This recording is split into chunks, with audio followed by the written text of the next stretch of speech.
So ಇವತ್ತು ನಾನು ನಿಮಗೆ skin care total body care ಹೇಗೆ ಮಾಡಬೇಕು ಅನ್ನೋದನ್ನು ತೋರಿಸ್ತೀನಿ. ಸೊ ಈ ಆಯಿಲ್ ಮಸಾಜ್ ಎಲ್ಲ ನಾನು ಲಾಸ್ಟ್ ವಿಡಿಯೋದಲ್ಲಿ ಪೋಸ್ಟ್ ಮಾಡಿದ್ದೆ. ಸೊ ಆ ವಿಡಿಯೋ ನೀವು ನನ್ನ ಚಾನಲಲ್ಲಿ ನೋಡ್ಬೋದು. ಇಫ್ ಇನ್ ಕೇಸ್ ನಿಮ್ಗೆ ಸಿಕ್ಕಿಲ್ಲ ಅಂತಂದರೆ ನಾನು ಡಿಸ್ಕ್ರಿಪ್ಷನ್ ಬಾಕ್ಸಲ್ಲಿ ಲಿಂಕನ್ನು ಮೆನ್ಷನ್ ಮಾಡಿರ್ತೀನಿ. ಸೊ ಟೋಟಲಾಗಿ ಅಲ್ಲಿ ನಿಧಾನವಾಗಿ ತೋರಿಸಿದ್ದೀನಿ, ಕಂಪ್ಲೀಟ್ ಕೇರ್ ತೋರಿಸಿದ್ದೀನಿ, ಅಲ್ಲಿ ನೀವು ಚೆಕ್ಔಟ್ ಮಾಡ್ಬೋದು.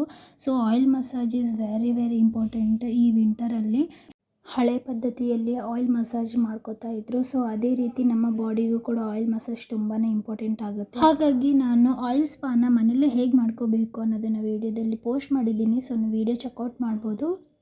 ಡಿಸ್ಕ್ರಿಪ್ಷನಲ್ಲಿ ಲಿಂಕು ಕೊಟ್ಟಿರ್ತೀನಿ.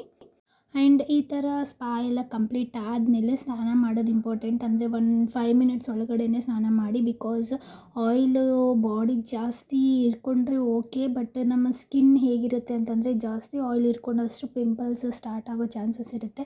ಸೊ ಹಾಗಾಗಿ 5 to 10 ಮಿನಿಟ್ಸಲ್ಲಿ ಸ್ನಾನ ಮಾಡ್ಕೊಳ್ಳೋದು ಇಂಪಾರ್ಟೆಂಟ್. ಸೊ ಬಾಡಿ ಕೇರ್ ಕೂಡ ನಾನಿಲ್ಲಿ ತೋರಿಸಿದ್ದೀನಿ. ಸೊ ನಾವು ಮೈಲ್ಡ್ ಆಗಿರುವಂತಹ ಬಾಡಿ ವಾಶನ್ನು ಯೂಸ್ ಮಾಡೋದು ತುಂಬ ಇಂಪಾರ್ಟೆಂಟ್ ಆಗುತ್ತೆ.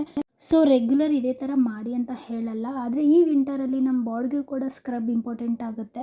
ನಮ್ಮ ಹ್ಯಾಂಡ್ ಆಗಿರ್ಬೋದು, ಲೆಗ್ಸ್ ಆಗಿರ್ಬೋದು ಡ್ರೈ ಆಗಿರುತ್ತೆ. ಸೊ ಸ್ಕ್ರಬ್ ಮಾಡಿಕೊಂಡಾಗ ನಮಗೆ ಈ ಡ್ರೈ ಸ್ಕಿನ್ ಎಲ್ಲ ಹೋಗಿ ತುಂಬ ಸಾಫ್ಟ್ ಸ್ಕಿನ್ ಬರುತ್ತೆ. ಮಂತ್ಲಿ ಒನ್ಸ್ ಮಾಡಿದ್ರೂ ಸಾಕು. ಸೊ ಬಾಡಿಗೆ scrubbing and massaging very important ಆಗುತ್ತೆ. ಆಫ್ಟರ್ ದ್ಯಾಟ್ ನೀವು ರೆಗ್ಯುಲರಾಗಿ ಯಾವ ಮಾಯಿಶ್ಚರೈಸರ್ ಯೂಸ್ ಮಾಡ್ತೀರೋ ಆ ಮಾಯಿಶ್ಚರೈಸರ್ನ ಯೂಸ್ ಮಾಡ್ಬೋದು. ಸೊ ಇದರಿಂದ ಸ್ಕಿನ್ ತುಂಬ ಸಾಫ್ಟ್ ಆಗುತ್ತೆ ಆ್ಯಂಡ್ ನರಿಶ್ ಆಗಿ ಕೂಡ ಇರುತ್ತೆ. ನಿಮ್ಮ ಸ್ಕಿನ್ ಸಾಫ್ಟ್ನೆಸ್ಸನ್ನು ಹಾಗೆ ಮೇಂಟೈನ್ ಮಾಡ್ಬೋದು. ಸೊ ಇದಾಗಿತ್ತು ಇವತ್ತಿನ ವಿಡಿಯೋ. ಹೋಪ್ಫುಲಿ ನಿಮ್ಮೆಲ್ಲರಿಗೂ ಕೂಡ ಈ ವಿಡಿಯೋ ಯೂಸ್ಫುಲ್ ಅಂತ ಭಾವಿಸ್ತಾ ಇದ್ದೀನಿ. ಸೊ ಫಸ್ಟ್ ಟೈಮ್ ನಾನು ಬಾಡಿ ಕೇರ್ ವಿಡಿಯೋ ಮಾಡಿದ್ದೀನಿ. ಹೋಪ್ಫುಲಿ ನಿಮ್ಮೆಲ್ಲರಿಗೂ ಕೂಡ ಇಷ್ಟ ಆಯಿತು ಅಂತ ಅಂದ್ಕೊತೀನಿ. ಇಷ್ಟ ಆದರೆ ನನ್ನ ಚಾನಲ್ನ ಸಬ್ಸ್ಕ್ರೈಬ್ ಮಾಡ್ಕೊಳ್ಳೋದನ್ನು ಮರಿಬೇಡಿ. ಬಾಯ್.